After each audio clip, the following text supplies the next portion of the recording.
Good morning बच्चों। आपने पाठ पढ़ा हिमालय की बेटियां। अब हम उसके प्रश्न उत्तर करेंगे। ठीक है, देखो आपने ये समझा होगा हिमालय की जो बेटियां हैं, पाठ में हिमालय की बेटियां किन्हें कहा गया है? नदियों को। विभिन्न जो नदियां हैं हिमालय से निकलती हैं उनको ही हिमालय की बेटियां कहा। अब हम इसके प्रश्नों को देखेंगे। सबसे पहले देखो, पहला प्रश्न है इसका, नदियों को माँ मानने की परंपरा हमारे यहाँ काफ़ी पुरानी है। मानते हैं नदियों को माँ, जैसे कहते हैं ना गंगा माँ। लेकिन लेखक नागार्जुन उन्हें और किन रूपों में देखते हैं? पाठ के लेखक का नाम नागार्जुन है, तो लेखक से पूछा जा रहा है कि लेखक उन्हें माँ के अलावा और किन रूपों में देखते हैं। तो देखो, नदियों को माँ मानने की परंपरा हमारे यहाँ पुरानी है। तो ये उत्तर है प्रश्न 1 का। ठीक है, नदियों को माँ मानने की परंपरा हमारे यहाँ भारतीय संघ में अत्यंत पुरानी है। तो नागार्जुन ने उन्हें क्या माना है? इतना भी लिखें तो भी चले। नागार्जुन ने उन्हें बेटियों, प्रेयसियों और बहनों के रूप में देखा है। ठीक है, चलो अगला क्वेश्चन देखते हैं।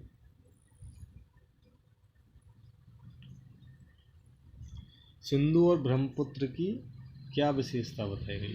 सिंधु और ब्रह्मपुत्र की क्या विशेषताएं बताई गई हैं? क्वेश्चन नंबर 2 देखो, सिंधु और ब्रह्मपुत्र हिमालय की दो ऐसी नदियां हैं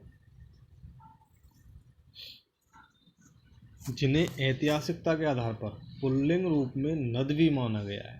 ध्यान रखना, ऐतिहासिकता यानी कि इतिहास के आधार पर नद रूप में माना गया है।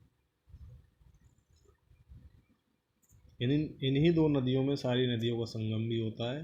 तो सिंधु और ब्रह्मपुत्र में अधिकांश नदियों का संगम होता है। संगम का मतलब मिलना। जैसे मान लो ये सिंधु है, ये ब्रह्मपुत्र है, और ये छोटी छोटी और बहुत सी नदियां हैं जो विभिन्न क्षेत्रों में बहती हैं। लेकिन ये बहती हुई ये भी इसमें मिल रही है, मान लो ये भी इसमें मिल रही है, ये इसमें मिल रही है। इस तरह से अधिकांश जो नदियां हैं वो या तो सिंधु में मिलती है या ब्रह्मपुत्र में मिलती है। ठीक है, ये क्वेश्चन नंबर 2 का आंसर है अपना।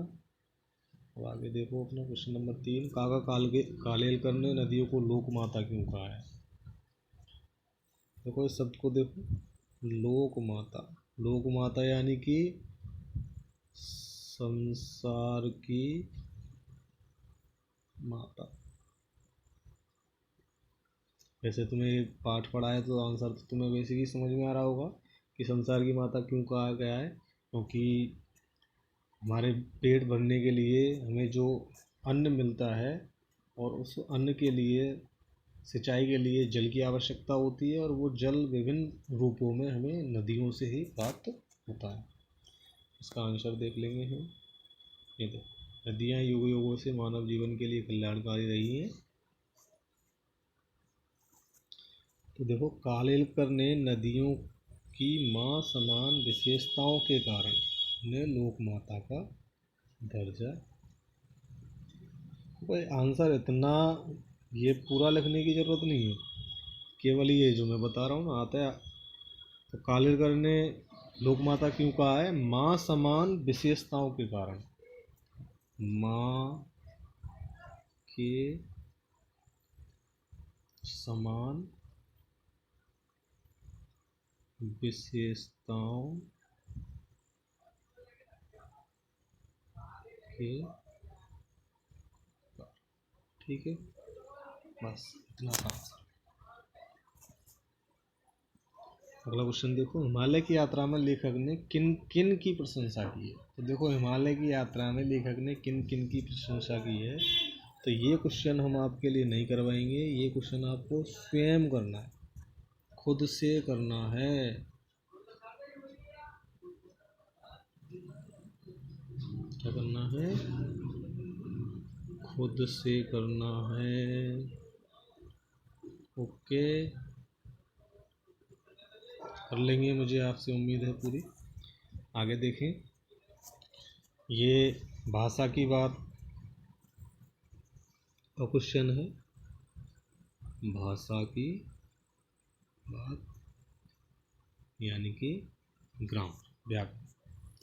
देखिए इसमें क्या करना है हमको, विशेषण और विशेष। आप लोगों को पिछली क्लास में भी बताया था मैंने, विशेषण क्या होता है, विशेष क्या होता है। एक बार फिर से समझा देता हूँ। विशेषण क्या होता है, तो विशेषण तो होता है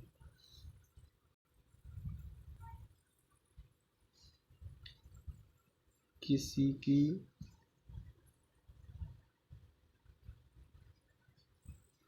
विशेषण क्या होता है, किसी की क्या हम ये कहें कि संज्ञा या सर्वनाम की विशेषता बताने वाले शब्द, तो ये क्या होते हैं, विशेषण, विशेषता बताने वाले शब्द। देखो विशेषता बताने वाले शब्द कौन कौन से होते हैं, देखिए जैसे सुंदर है, लंबा, पतला, एक, दो, यानी कि कोई भी संख्या, छोटा बड़ा कुछ, तो इस तरह से ये विशेषता बताने वाले शब्द होते हैं, विशेषण होते हैं। अब विशेष क्या होता है, विशेष क्या होता है, विशेष होता है जिसकी, देखो अब जो चीज़ें हैं हमने कहा मोहन सुंदर, केवल एक एग्जाम्पल से समझें। तो देखो ये सुंदर जो है ये तो क्या है, ये सुंदर तो है विशेष, ठीक है। और अब हम बात करेंगे विशेष क्या होता है, तो विशेष होता है जिसकी विशेषता बताई जाती है। तो यहाँ भी मोहन की विशेषता है कि वो सुंदर है, तो मोहन जो है वो क्या है, विशेष, ठीक है। समझ में आई बात। विशेषण विशेषता बताने वाले शब्द, विशेष जिसकी विशेषता बताई जाए, जिसकी विशेषता बताई जाए, ध्यान से समझेंगे, ओके, बताई जाए, ठीक है। आगे देखो, तो अब हमको क्या करना है, इनका मिलान करना है। जैसे मूसलाधार विशेषण है और किसका विशेषण है, बरसात। तो ऐसे ही हमको संभ्रांत, तो संभ्रांत देखो पाठ में किसके लिए आया है, संभ्रांत, संभ्रांत महिलाओं की तरह कहा ना, संभ्रांत यानी कि सभ्य, तो संभ्रांत महिला, ठीक है। चंचल किसके लिए आया है, चंचल आया है नदी।